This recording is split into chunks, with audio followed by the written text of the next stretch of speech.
Hello my dear students, blooming star একাডেমির আরও একটি নতুন ক্লাসে তোমাদের সবাইকে জানাই স্বাগত। আজকের টপিক হচ্ছে সুপ্রিম কোর্ট। তোমরা যারা বিভিন্ন পরীক্ষায় বসবে তোমার জন্য আজকের এই ক্লাসটি খুবই গুরুত্বপূর্ণ, কেননা আজকের ক্লাসে টপ 25টি কোশ্চেন নিয়ে আলোচনা করব। তো ক্লাসটি শুরু করার আগে বলে রাখি, তোমরা যারা এখনও আমার চ্যানেলটিকে সাবস্ক্রাইব করোনি তোমরা সাবস্ক্রাইব করে নিও। তো চলো শুরু করা যাক আজকের ক্লাসটি। আজকের ক্লাসের প্রথম কোশ্চেন হচ্ছে কোশ্চেন নাম্বার 1। কত নম্বর আর্টিকেলে সুপ্রিম কোর্টের গঠন নিয়ে আলোচিত? উত্তর হলো 124 নম্বর। Question number 2। কত সালে ভারতে সুপ্রিম কোর্ট উদ্বোধন করা হয়? উত্তর হলো 1950 সালের 28শে জানুয়ারি। Next question number 3। কোন অধিনিয়ম দ্বারা ভারতে সুপ্রিম কোর্ট গঠিত হয়? উত্তর হলো 1935 সালের ভারত শাসন আইন দ্বারা। Next question number 4। সুপ্রিম কোর্টের নিয়মকানুন নেওয়া হয়েছে কোন দেশ থেকে?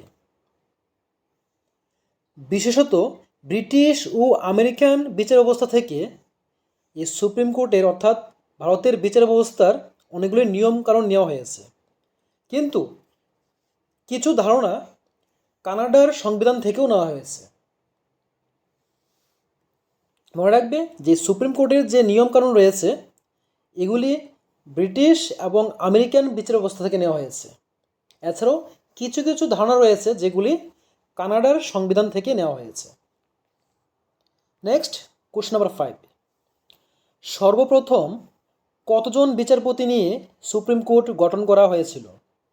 উত্তর হলো 8 জন। এর মধ্যে একজন ছিল প্রধান বিচারপতি এবং 7 জন ছিল বিচারপতি। Question number 6। বর্তমানে সুপ্রিম কোর্টে কতজন বিচারপতি রয়েছে? উত্তর হলো 34।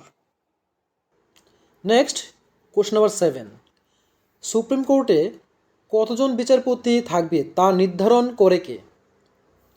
উত্তর হলো ভারতের সংসদ। Question number 8। সুপ্রিম কোর্টের বিচারকদের কে নিয়োগ করেন? উত্তর হলো রাষ্ট্রপতি। Question number 9। সুপ্রিম কোর্টের বিচারপতিদের কার্যকাল কত বছর? উত্তর হলো 65 বছর। Question number 10।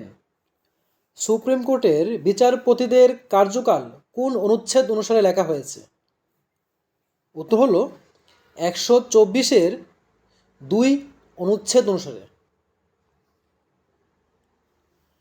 Question number 11। Supreme কোর্টের বিচারপতি হতে গেলে কত বয়স হতে হবে? মনে রাখবে যে সুপ্রিম কোর্টের বিচারপতি হওয়ার জন্য কোনো নির্দিষ্ট বয়স নেই, তবে যিনি বিচারপতি হবেন ওনার কিছু শর্ত রয়েছে, ওই শর্তগুলি মানতে হবে, তাহলে উনি সুপ্রিম কোর্টের বিচারপতির পদ গ্রহণ করতে পারবে। Next question number 12। কত বছরের ঊর্ধ্বে কেউ আর সুপ্রিম কোর্টের বিচারপতি হতে পারে না? উত্তর হলো 65 বছরের ঊর্ধ্বে। কারণ হলো যে কোনো সুপ্রিম কোর্টের বিচারপতিকে 65 বছর পর্যন্ত উনি ওই পদে থাকতে পারবেন, তারপর ওনাকে রিটায়ারমেন্ট যেতে হবে। তাই বলা হয় যে 65 ইয়ার্সের পরে আর কেউ ওই সুপ্রিম কোর্টের বিচারপতি পদে থাকতে পারেন না। Next question number 13। সুপ্রিম কোর্টের বিচারপতিদের শপথ গ্রহণ করায় কে? উত্তর হলো রাষ্ট্রপতি। Question number 14।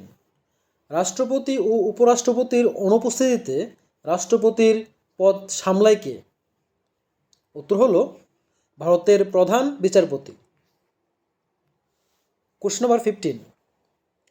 সুপ্রিম কোর্টের বিচারকদের বেতন দেওয়া হয় কোথায় থেকে? অর্থাৎ কোন ফান্ড থেকে এই সুপ্রিম কোর্টের বিচারকদের বেতন দেওয়া হয়? উত্তর হলো সংসদ কর্তৃক অনুমোদিত একটি তহবিল থেকে। Next question number 16। Ad hoc জাজ বলতে কি বোঝায়? উত্তর হলো সুপ্রিম কোর্টের টেম্পোরারি বিচারপতিদের বলা হয় অ্যাডহক জাজ। অর্থাৎ যারা অ্যাডহক জাজ তাদের কাজ হলো কোনো কারণে যদি সুপ্রিম কোর্টের অতিরিক্ত কোনো কাজের চাপ পড়ে তখন যদি এক্সট্রা কোনো বিচারপতির প্রয়োজন হয় তখন ওনাদেরকে ওই বিচারের জন্য নিয়োগ করা হয়ে থাকে। অথবা কোনো কারণ যদি সুপ্রিম কোর্টের যে 34 জন বিচারক রয়েছে টোটাল, তাদের মধ্যে কোনো একজন অনুপস্থিত থাকেন, ওনার জায়গাতে ওই শূন্যস্থানটা পূরণ করার জন্য এই অ্যাডহক বিচারপতিকে নিযুক্ত করা হয়। নেক্সট কোশ্চেন নাম্বার 17, কত নম্বর আর্টিকেলে সুপ্রিম কোর্টে অ্যাডহক জাজ নিয়ে আলোচিত হয়? উত্তর হলো article 127। Question number 18, supreme court কোথায় অবস্থিত? বর্তমানে নয়াদিল্লিতে সুপ্রিম কোর্ট অবস্থিত। কোশ্চেন নাম্বার 19, স্বাধীন ভারতের প্রথম সুপ্রিম কোর্টের প্রধান বিচারপতি কে ছিলেন? উত্তর হলো sir Harilal Jekisundas Kania. Question number 20, supreme কোর্টের প্রথম মহিলা বিচারপতি কে ছিলেন?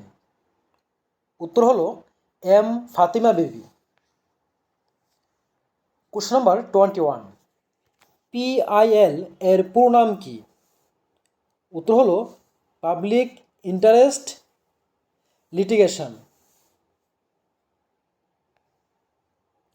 কোশ্চেন নাম্বার 22, রাষ্ট্রপতি ও উপরাষ্ট্রপতির নির্বাচনে কোনো রকম সমস্যা হলে কে সমাধান করেন? অর্থাৎ রাষ্ট্রপতি বা উপরাষ্ট্রপতি নির্বাচনের সময় যদি কোনো সমস্যা হয়ে থাকে সেই সমস্যার সমাধান করে থাকেন কে? উত্তর হলো সুপ্রিম কোর্ট।